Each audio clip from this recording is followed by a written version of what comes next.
Assalamualaikum warahmatullahi wabarakatuh. Shalom, Om Swastiastu, Namo Buddhaya, salam kebajikan, salam sejahtera bagi kita semua. Di sini kami dari kelompok 4 Ilmu Negara akan mempresentasikan tugas video kami mengenai legitimasi kekuasaan. Perkenalkan, nama saya Friski Amelia Sari dengan nomor induk mahasiswa 131210082. Saya di sini sebagai moderator dan juga sebagai anggota pertama yang akan menjelaskan gambaran secara umum mengenai legitimasi kekuasaan. Di sini kita harus memahami terlebih dahulu apa sih itu legitimasi. Jadi, legitimasi itu merupakan penerimaan dan pengakuan masyarakat terhadap hak moral pemimpin dalam memerintah, membuat, dan melaksanakan keputusan politik. Kemudian ada kekuasaan. Kekuasaan dapat diartikan sebagai kemampuan seseorang dalam mempengaruhi tingkah laku orang lain agar tingkah laku orang lain tersebut sesuai dengan apa yang diinginkan oleh orang yang memiliki kekuasaan tersebut. Konsep legitimasi berkaitan dengan sikap masyarakat terhadap kewenangan. Artinya, apakah masyarakat tersebut menerima dan mengakui hak moral seorang pemimpin untuk membuat dan melaksanakan keputusan politik yang mengikat masyarakat ataukah tidak? Apabila masyarakat menerima dan mengakui hak moral tersebut, maka kewenangan tersebut dikategorikan sebagai berlegitimasi.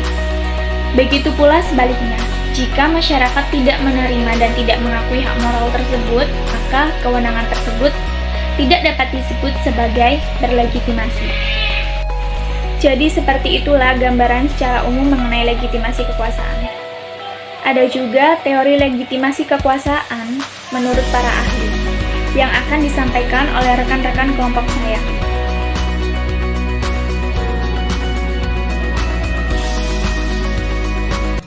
Perkenalkan, nama saya Muhammad Hasyam Pramadhani, NPM 131010113. Di sini saya akan menjelaskan teori Plato.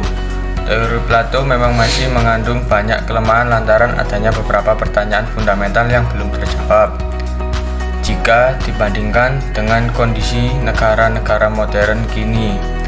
Model Plato terasa sangat utopis. Untuk mendapatkan model ini, kita perlu mendapatkan pemikiran bahwa kualitas dasar individu secara alamiah berbeda.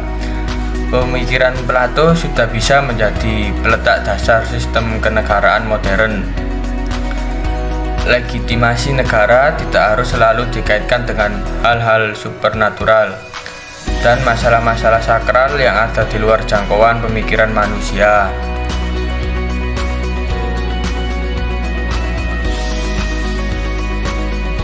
Perkenalkan, nama saya Muhammad Ani Firdaus dengan nomor 13121000102. Di sini saya akan menjelaskan tentang legitimasi kekuasaan menurut Hugo de Groot. Pada abad ke-16, proses pengabsahan ini kembali menjadi bersifat duniawi. Hal ini tentunya ada hubungannya dengan munculnya zaman pembaruan dan zaman pencerahan, di mana peran agama mulai melemah dan orang kembali lebih mendasarkan hidupnya pada peran ilmu rasional. Dampak dari perkembangan ini terjadi pada proses pengabsahan kekuasaan negara. Kekuasaan raja yang disahkan oleh gereja dianggap sebagai sesuatu yang rasional dan mengalami erosi.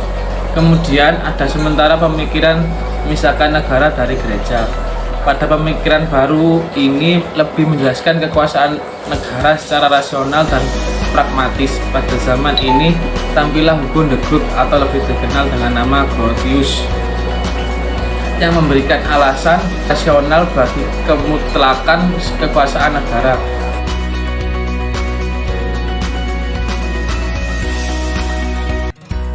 Perkenalkan, nama saya Nikulian Saputra dengan NPM 131200074. Di sini saya akan menjelaskan teori legitimasi kekuasaan dari seorang pakar bernama Thomas Aquinas. Di zaman pertengahan muncul sebuah pemikiran mengenai legitimasi kekuasaan yang erat kaitannya dengan gereja Katolik saat itu. Hal ini juga diungkapkan dan dinyatakan oleh seorang yang bernama Thomas Aquinas. Dia beranggapan dan menyatakan bahwa legitimasi kekuasaan yang baik dan benar itu adalah legitimasi di mana negara harus mampu taat dan tunduk pada kepemimpinan Gereja Katolik saat itu. Dia beranggapan bahwasannya negara itu adalah wakil gereja di dunia, dan gereja adalah wakil Tuhan untuk menegakkan kehidupan sosial dan yang berkeadilan di dunia. Karena itu sudah sepatutnya lah kalau negara memperoleh kekuasaan dari gereja saat itu.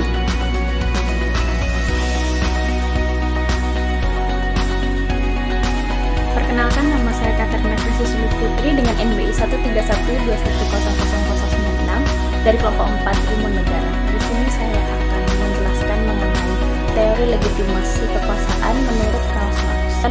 Menurut Karl Marx, eksistensi sebuah negara diakibatkan dengan adanya kontradiksi atau pertentangan yang bersifat fundamental dari masyarakat.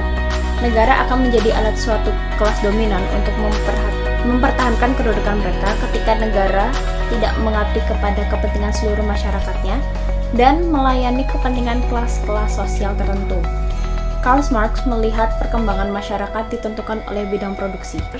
Dengan demikian, bidang ekonomi merupakan basis atau basic structure, sedangkan dua dimensi kehidupan masyarakat lainnya, institusi-institusi sosial terutama negara dan bentuk-bentuk kesadaran sosial, merupakan bangunan atas atau superstructure. Basic structure pada formasi sosial sangat menentukan bangunan atasnya. Dengan kata lain, bangunan atas atau superstructure adalah cerminan dari keadaan struktur bawah, dan negara adalah alat untuk menjamin kedudukan kelas atas yang fungsinya secara politik meredam usaha-usaha kelas bawah untuk membebaskan diri dari pengisapan oleh kelas atas. Sedangkan superstruktur ideologis berisikan pandangan moral, filsafat, hukum, agama, estetika, dan lain sebagainya yang berfungsi untuk memberikan legitimasi pada hubungan kekuasaan akibat relasi hubungan produksi.